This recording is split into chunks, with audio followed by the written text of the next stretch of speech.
Pansus Haji kemudian nyerang NU, jangan-jangan ini masalah pribadi ini, jangan-jangan gitu loh.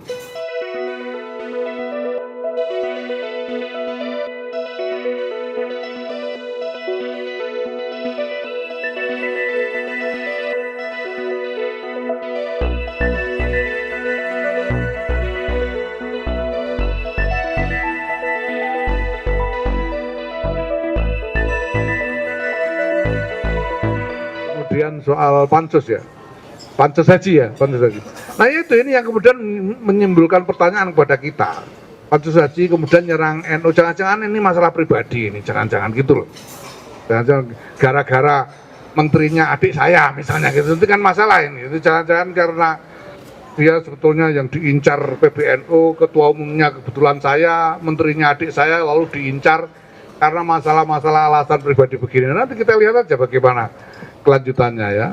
So, ini sih ya kita juga bengong juga, ada apa nih kok tiba-tiba pansus gitu, kita masih belum, ya kami melihat tidak ada yang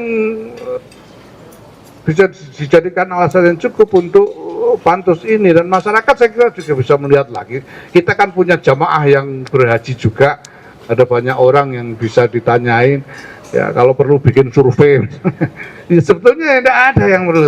Makanya itu kami juga pikir ini apa gara-gara apa namanya marah kepada PBNU terus adik saya diincar apa bagaimana, kan begitu saya pertanyaan. Jadi kita tidak tahu lah. Kita lihat aja nanti bagaimana ya. Terima kasih.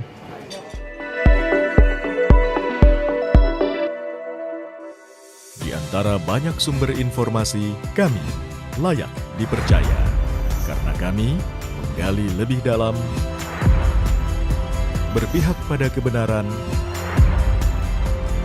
berpegang pada data dan fakta, agar layak Anda jadikan referensi. Kompas TV, independen, terpercaya.